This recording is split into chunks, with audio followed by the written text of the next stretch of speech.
কিছু কান্না চোখে দেখা যায়, আবার কিছু কান্না শুধু অনুভব করা যায়। সেদিন শুভ্র চোখের জল দেখে বুঝেছিলাম সত্যিকারের ভালোবাসা কখনো মৃত্যুতেও শেষ হয়ে যায় না। আসসালামু আলাইকুম, আমি তানজিনা। তানজু গল্প কথার আজকের পর্বে তোমাদের সবাইকে স্বাগতম। শুরু করছি আজকের গল্প তোকে চাই, পর্ব 19। কেউ শখ করে সুইসাইড করে না, কতটা কষ্ট বুকে চেপে তারা এই ডিসিশন নেয় সেটা আমি বুঝেছি প্রতিটি মুহূর্তে। ভালোবাসাটা ভুলে যাওয়া কি এতই সহজ? তোদের কাছে হয়তো বিষয়টা অতিরঞ্জিত বলে মনে হয়, কিন্তু আমার কাছে নয়। তোরা ভাবছিস আমি কেন নীলিমাকে ভুলে যাই না, কিন্তু সত্যিটা হলো আমি ওকে ভুলতেই চাই না।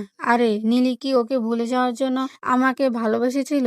আজও নেই, আর তাই আমি ওকে নিজের জীবন থেকে ছুঁড়ে ফেলবো, ভুলে যাব এতটা নিস আমি? আমার ভালোবাসাটা কি এতটাই ঠুনকো? কিন্তু হ্যাঁ, ভালোবাসাটাই জীবনের সবকিছু নেই। রেসপন্সিবিলিটি, ফ্যামিলি, অনেক কিছু জড়িয়ে থাকে এই জীবনটার সাথে। আমি শুধু নিজেকে নিয়ে পড়েছিলাম। ধীরে যে আমার চিন্তায় মা অসুস্থ হয়ে পড়ছে বুঝতে পারিনি। একদিন বাবা আমাকে সে বলল মা নাকি 3 দিন যাবৎ হসপিটালে অ্যাডমিট। কথাটা শুনে আমি অবাক হয়েছিলাম। 3 দিন ধরে মা অসুস্থ আর আমি জানি না। বাবার কাছ থেকে জানতে পারলাম মার অসুস্থ হওয়ার কারণটা আমি। আমাকে নিয়ে চিন্তায় মা এতটা অসুস্থ হয়ে পড়েছে। ছোট থেকে মার আদরের ছেলে আমি, তাই হয়তো আমার অবস্থাটা মা মেনে নিতে পারেনি, আর আমিও পারিনি মার অবস্থাটা মেনে নিতে। তাই তো নিজের কষ্টটাতে হালকা পর্দা মেলে দিয়ে হসপিটালে ছুটে গিয়েছিলাম। সেটাই ছিল 3 মাসের মধ্যে প্রথম নিজের ইচ্ছায় ঘরের বাইরে পা ফেলা। মাকে দেখে বুঝতে পেরেছিলাম মাকে বাঁচাতে হলে আমাকে বেঁচে থাকতে হবে, আর বেঁচে থাকতে হবে সুস্থভাবে।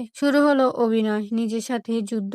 প্রতিটি মুহূর্তে নিজের অস্তিত্বটাকে হারিয়ে ফেলছিলাম। হঠাৎ করে বাবা ভাইয়ার বিয়ে ঠিক করলো। ডক্টরদের ধারণা মাকে হাসি খুশি রাখলে খুব তাড়াতাড়ি সুস্থ হয়ে উঠবেন, আর মাকে খুশি করার এটাই বেস্ট ওয়ে। ভাইয়ার বিয়ের দিন হঠাৎ বাবা ডেকে বললেন রোদকে বিয়ে করতে হবে। কথাটা শুনে আমি চরম অবাক হয়েছিলাম। ওই বাচ্চা মেয়েটাকে নাকি বিয়ে করব? পাগল নাকি বাবা? আমি শুধু নীলিকে ভালোবাসি, শুধু শুধু কোনো মেয়ের জীবন নষ্ট করতে যাব কেন? কিন্তু সেদিনও আমার যুক্তিটা ব্যর্থ হলো মার করুণ চাহনিতে। বাবার এক কথা, রোদের মাঝে মার ছায়া আছে, রোদই নাকি পারবে নীলিকে ভুলিয়ে দিতে। কথাটা শুনে প্রচন্ড রাগ লাগছিল। ওরা কেন বুঝতে পারছে না যে আমি নীলিকে ভুলতে চাই না? ভেবেছিলাম রোদ হয়তো রাজি হবে না, কারণ ও তো জানে আমি নীলিকে কতটা ভালোবাসি। কিন্তু এবারও নিরাশ হতে হলো আমাকে। রোদ বিয়েটা করে নিল, সব ক্ষোভ কষ্ট সবকিছু রোদের উপরেই গিয়ে পড়লো। ওকে দেখলে রাগ লাগতো, কিন্তু বিয়ের পরের দিন ওর বলা কথাগুলো আমাকে নাড়া দিল। সত্যি তো, বাচ্চা মেয়েটার তো কোনো দোষ নেই। সেদিন মনে হচ্ছিল যদি একবার নীলিকে জড়িয়ে ধরে কাঁদতে পারতাম, বলতে পারতাম প্লিজ ফিরে আসো, আমি মরে যাচ্ছি, দম বন্ধ হয়ে আসছে। এটুকু বলে উনি চুপ হয়ে গেলেন। আমি স্থির হয়ে দাঁড়িয়ে আছি। ওনার প্রতিটি কথা আমার বুকে যেন তীরের মতো বিঁধছে। হয়তো উনি কাঁদছেন, আমিও কাঁদছি, জানি না কেন, কিন্তু আজ খুব কান্না পাচ্ছে। উনি দীর্ঘশ্বাস ফেলে আবার বলতে শুরু করলেন, বাবার কথাটা সত্য ছিল, আমি ডিপ্রেশন থেকে বেরিয়ে এসেছি। এমন নয় যে আমি নীলিকে ভুলে গেছি। আশ্চর্যের বিষয় হলো রোদ আশেপাশে থাকলে আমি নীলিকে আরো বেশি করে ফিল করি। রোদের নিঃশ্বাসের শব্দে ওর চাহনিতে নীলিমার প্রকাশ স্পষ্ট। আমি রোদের চোখে সবার মতো আমার জন্য বিরক্তিকর সহানুভূতি দেখিনি। ওর চোখে সবসময় একটা বর্ষা, নীলিমার জন্য ভালোবাসা আর সম্মান দেখেছি। রোদ সবসময় নীলির প্রতি আমার ভালোবাসাটাকে সম্মান করে, সবার মতো আমার পাগলামো বা বাড়াবাড়ি বলে মনে করে না। ওর সাথে বিয়ে হওয়ার পর থেকে এখন পর্যন্ত ও আমাকে রাগিয়ে হোক, বিরক্ত করে হোক, হাসিয়ে হোক, এই ডিপ্রেশন থেকে দূরে রেখেছে। এতদিন পর ওর জন্য আমি প্রথম হেসেছি। এখনো বড্ড কষ্ট হয়, মনে হয় বুক থেকে কলিজাটাকেও ছেড়ে নিচ্ছে। কিন্তু রোদের কথায় কাজে কষ্টগুলো নিজের সাথে কাটানো সুন্দর স্মৃতিগুলোর কাছে চাপে পড়ে। এখন আমি হেল্পলেস। রোদকে আমার চাই। মাকে বাঁচাতে হলে আমায় বাঁচতে হবে, আর আমায় বাঁচতে হলে রোদকে আমার কাছে থাকতে হবে।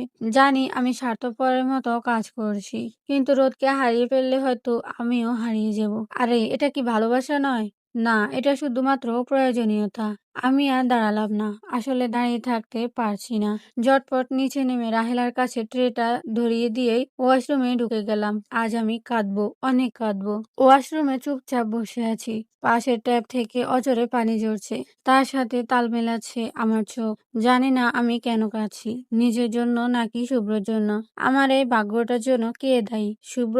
শুভ্রকে আমি কিভাবে দোষ দেব? সত্যি তো, ভালোবাসার মানুষকে ভুলে যাওয়া কি এত সহজ? আমি ওনার জায়গায় থাকলে কি পারতাম মেনে নিতে?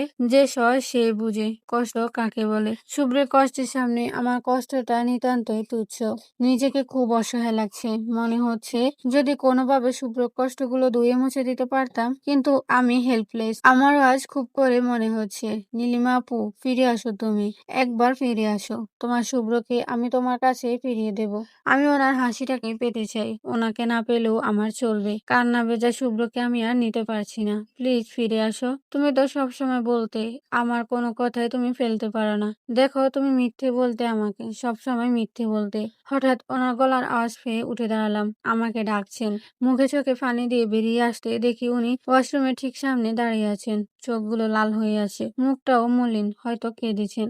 আমাকে দেখে বলে উঠলেন, তুমি ঠিক আছো? মাথা নেড়ে বললাম, কেন? না, তোমার চোখ মুখ ফুলে আছে যে, তাই বললাম। এমনি ঘুমিয়ে পড়েছিলাম তাই হয়তো। ওহ! ওনার কথাটা আমার বুকে গিয়ে লাগলো।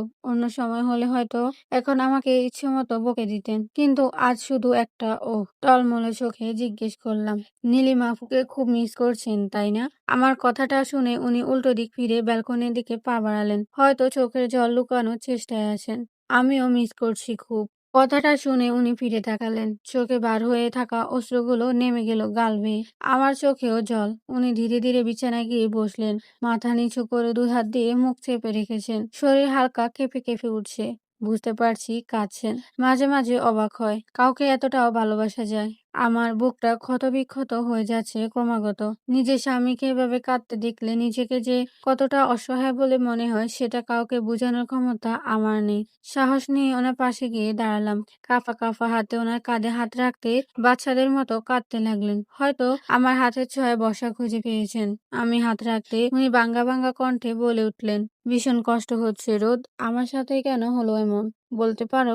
আমি আজ সবার কাছে অপরাধী। আমার দিকে সবাই আঙ্গুল তুলে দাঁড়িয়ে আছে। বাবার কাছে আমি অপরাধী, তোমার কাছে আমি অপরাধী, সাব্বির, রোহান, ওদের কাছেও আমি অপরাধী। ওদের ধারণা আমি আমার জেদ আঁকড়ে ধরে আছি। এটা আমার জেদ নয় রোদ, বিশ্বাস করো। সবাই আমাকে দোষী করে, নিশ্চিন্তে নিঃশ্বাস নিচ্ছে, কিন্তু আমার যে দম বন্ধ হয়ে আসছে। আমি ছেলে বলে আমার কষ্টগুলোর কোনো মূল্য নেই। আমি কাকে দোষী বলবো, কাকে বলবো হ্যাঁ তুমি অপরাধী? বলতে পারো? প্রতিটি নিঃশ্বাস যেন বুকে কাটার মতো বিচ্ছে। আমি বাঁচতে পারছি না রোদ, আর পারছি না। ওনার কথাটা প্রতি উত্তরে কিছু বলার ভাষাই খুঁজে পাচ্ছি না, শুধু কেঁদেই যাচ্ছি। জানি না কি মনে করে হঠাৎই ওনাকে জড়িয়ে ধরলাম খুব শক্ত করে। হয়তো উনি ছুঁড়ে ফেলে দেবেন আমায়, তাতে কি? তবু যেন ওনার সাথে মিশে গিয়ে ওনার কষ্টগুলোকে দুমড়ে মুচড়ে দিতে ইচ্ছে করছে। কিন্তু উনি তেমন কিছুই করলেন না। উল্টো আমাকে আলতো হাতে জড়িয়ে নিলেন নিজের সাথে। কষ্টগুলোকে ভাগ করে দিতে চাচ্ছেন হয়তো। দুজনে কাঁদছি, দুজনের কান্না একটা মানুষকে ঘিরে। ওনার চোখের জলে আমার চুল, আর আমার চোখের জলে ওনার টি শার্ট ভিজে একাকার। উনি একটি হেঁচকি তুলে বাচ্চাদের মতো বলে উঠলেন, নীলিকে এনে দিবা রোদ?